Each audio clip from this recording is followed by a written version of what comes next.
Shalom, selamat berjumpa kembali di channel Getsemani Ministry, tempat kita berbagi inspirasi dan memperkuat iman kita. Kali ini kita akan mendengarkan penjelasan khotbah di ibadah Kamis Putih 17 April 2025. Sebelumnya mari kita bersatu di dalam doa.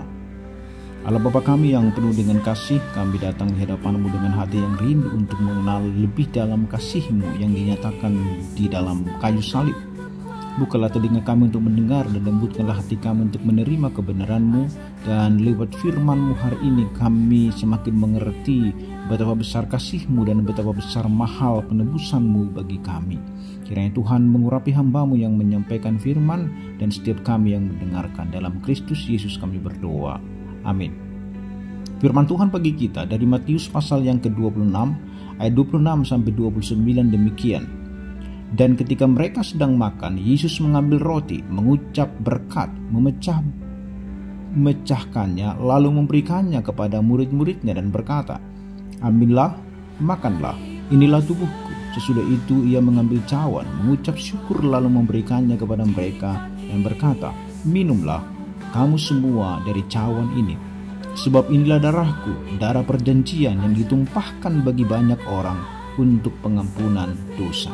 Akan tetapi aku berkata kepadamu, mulai dari sekarang aku tidak akan minum lagi hasil pokok anggur ini sampai pada hari aku meminumnya, yaitu yang baru bersama-sama dengan kamu dalam kerajaan Bapakku." Demikian firman Tuhan. Bapak Ibu Saudaraku yang terkasih, dalam banyak budaya darah adalah simbol kehidupan, tetapi dalam kekristenan darah Kristus adalah simbol kasih yang tertinggi, di mana di situ ada pengorbanan dan pengampunan. Dan di dalam bagian Injil ini Yesus sedang merayakan Paskah terakhirnya bersama murid-murid.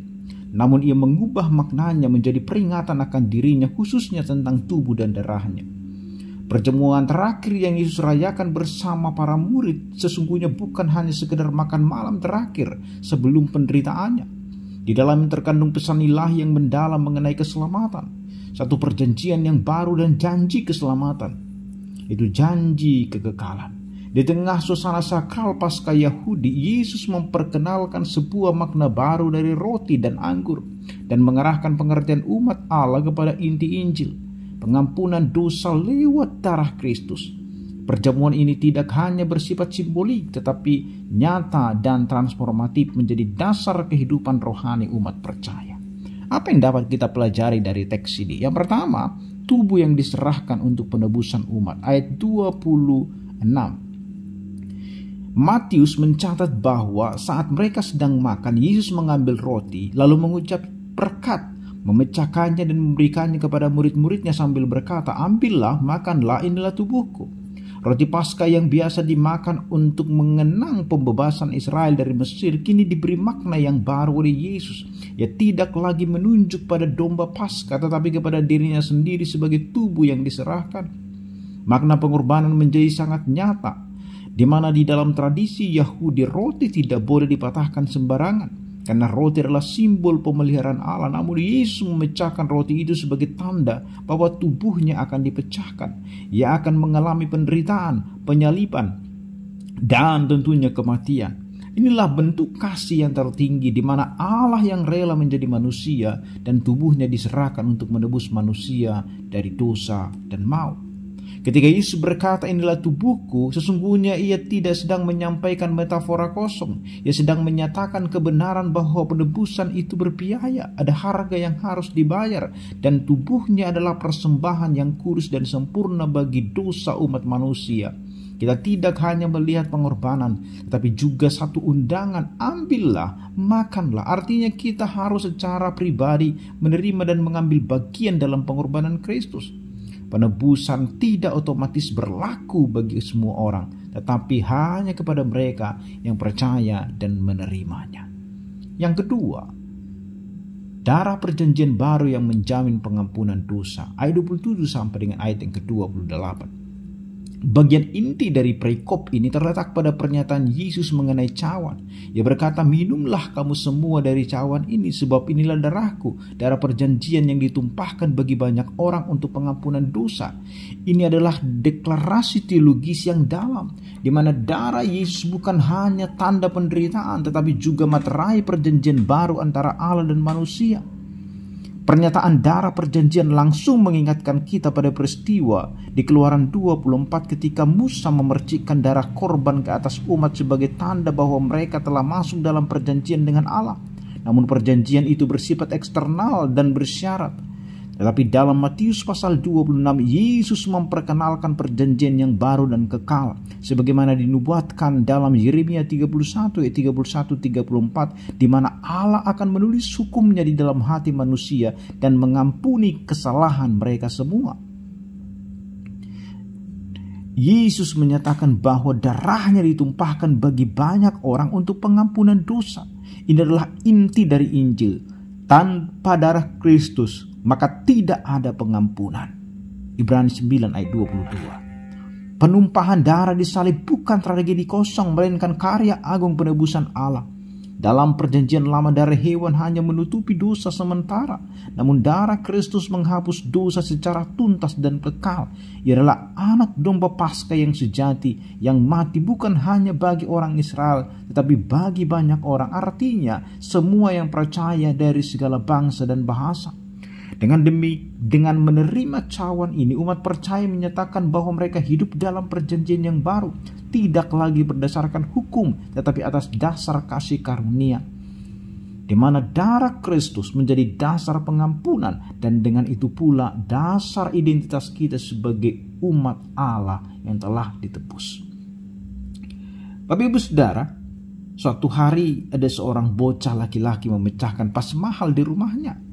Ya, ketakutan tahu bahwa benda itu sangat berharga, tetapi ayahnya masuk dan berkata, "Aku tahu kamu tidak sengaja, tetapi benda itu harus diganti. Aku yang akan membayarkannya." Begitulah sesungguhnya Injil bekerja. Dosa kita bukan hal yang bisa diabaikan, tetapi Bapa telah membayarnya dengan darah anaknya sendiri. Oleh karena itu, percayalah bahwa dosa apapun dapat diampuni oleh darah Kristus. Jangan biarkan rasa bersalah menghantuimu lebih lama daripada salib mengampunimu. Hiduplah sebagai umat perjanjian baru. Kita bukan lagi budak dosa, tetapi orang yang ditebus. Hidup kita harus mencerminkan kasih karunia yang telah kita terima. Rayakanlah perjamuan kudus dengan penuh kesadaran, dan datanglah bukan karena layak, tapi karena percaya pada darah yang menyucikannya. Yang ketiga, janji perjamuan di kerajaan yang akan datang. Ayat yang ke-29. Yesus tidak mengakhiri pernyataannya dengan kematian. Ia memberikan sebuah janji penuh pengharapan. Mulai dari sekarang, aku tidak akan minum lagi hasil pokok anggur ini sampai pada hari aku meminumnya, yaitu yang baru bersama-sama dengan kamu dalam kerajaan Bapakku. Inilah janji akan perjamuan yang sempurna, di mana Kristus dan umatnya akan duduk bersama dalam kekekalan. Perjamuan kudus bukan hanya melihat ke belakang, yaitu mengingat pengorbanan Kristus, tapi juga menatap ke depan menuju penggenapan janji Allah. Dalam Wahyu pasal 19 ayat 6 sampai dengan 9, Yohanes melihat penglihatan tentang perjamuan kawin anak domba. Saat gereja yang kudus akan bersatu dengan Kristus dalam sukacita kekal, maka setiap kali kita merayakan perjamuan kudus, kita sedang menyatakan iman kita akan kedatangannya kembali. Maka dengan demikian, darah Kristus bukan hanya berbicara tentang masa lalu dan salib, tetapi juga menjamin masa depan kita. Ia yang telah memberikan nyawa hidupnya juga akan datang kembali untuk menyempurnakannya. Darah yang dicurahkan adalah jaminan kekal akan keselamatan dan kehidupan baru dalam kerajaan Allah. Bapak Ibu Saudara, saya menggambarkan ada seorang tentara yang lama bertugas di luar negeri dan terus menyimpan foto keluarganya dalam dompet. Ia sering menatapnya dan berkata, "Aku pulang demi mereka." Demikian pula perjamuan kudus sesungguhnya adalah foto kenangan rohani kita.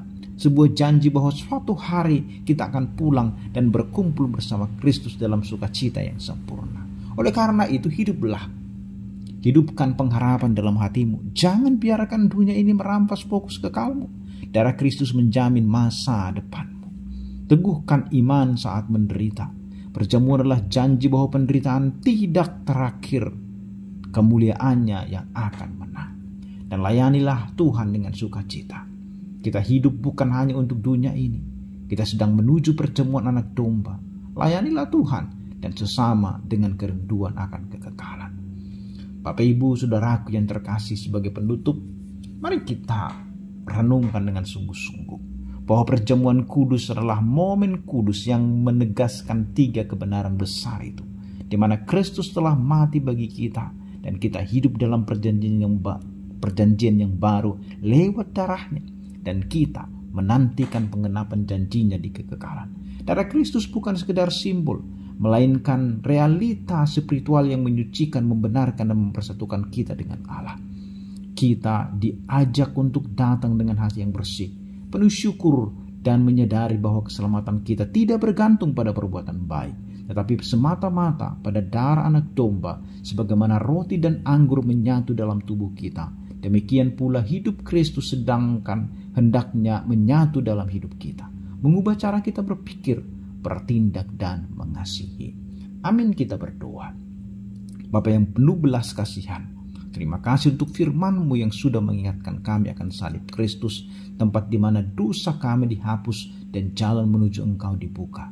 Kiranya Tuhan memampukan kami hidup dalam pertobatan, berjalan dalam kasih karunia, dan setia menjadi saksi-Mu bahkan dalam hal-hal kecil. Biarlah hidup kami senantiasa mencerminkan karya salib-Mu yang agung. Dalam nama Yesus, penebus kami yang hidup, kami berdoa. Amin.